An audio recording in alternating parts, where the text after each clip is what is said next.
for this? Are you down for this? If you're in the mood, we can take it to the moon. Just like a movie scene, table for two. No need to be. Assalamualaikum warahmatullahi wabarakatuh. Halo semuanya, kami dari kelompok 1 akan mempresentasikan mengenai meta konsep semester gajah yang telah kami buat pada materi pelajaran keempat. Sebelumnya izinkan kami memperkenalkan diri. Saya Cindy Rahmawati, saya Fiona, saya Rena Laura, saya Fadiati Kawahda, Saya Gita Larasati. saya Uli Rohayati. Jadi pada bab pertama kami belajar mengenai makhluk hidup dan lingkungannya. Makhluk hidup adalah organisme yang dapat melakukan beberapa fungsi kehidupan seperti bernafas, tumbuh, dan berkembang biak. Kemudian kami juga belajar mengenai anatomi tubuh, yaitu ada tulang. Tulang pada manusia berjumlah 206 yang terdiri dari atas tulang wajah itu 14, tulang kepala 16, tulang dalam telinga 6, tulang dada 25, tulang punggung dan punggung itu 26, tulang mata 64, tulang lidah 1, dan tulang kaki. Kami juga belajar mengenai gangguan pada sendi, yaitu ada equilibrium, artikulasi, artritis, dan artros. Ada selanjutnya kami juga belajar mengenai otot. Fungsi otot yang pertama ya sebagai pergerakan, menstabilkan posisi tubuh, mengatur volume organ, dan termogenesi. Selanjutnya ada jenis otot. Jenis otot ada 3, yaitu otot lirik yang berfungsi sebagai memicu kontraksi pada termogenesi.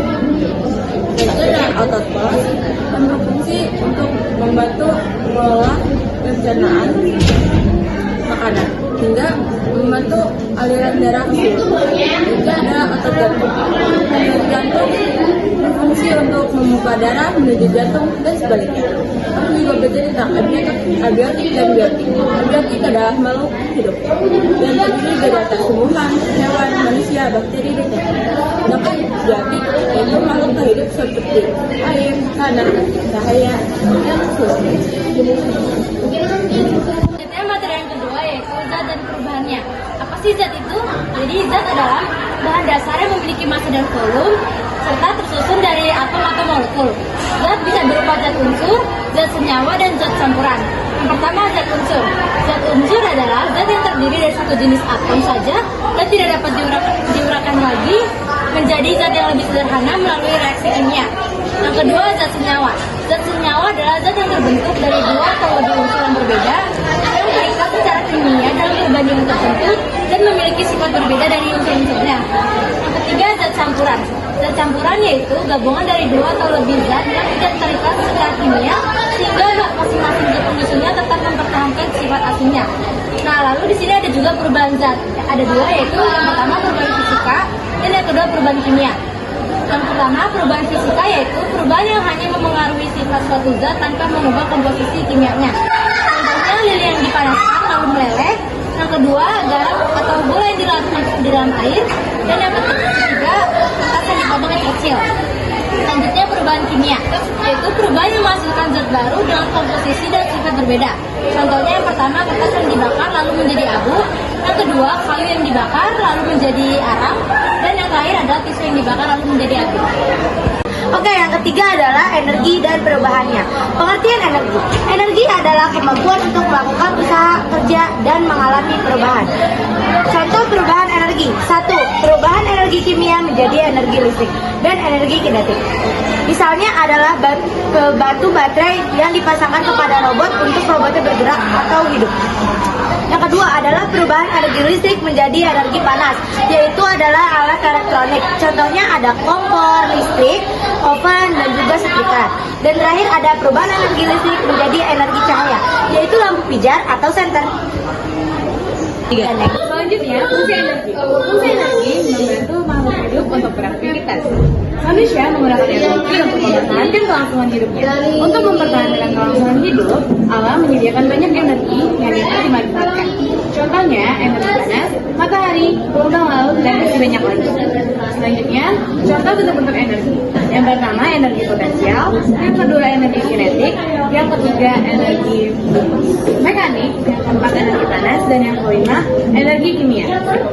Kesimpulannya adalah baik makhluk hidup maupun benda-benda sekitar kita dapat melakukan kerja apabila mempunyai energi yang cukup. Nah, energi tersebut didapatkan dari sumber energi makanan yang kita makan, bakteri, dan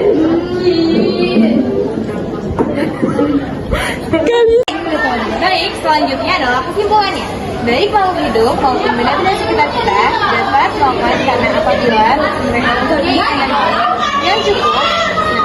Energi tersebut didapatkan dari sumber energi makanan yang kita makan, baterai, dan bahan bakar merupakan contoh sumber energi.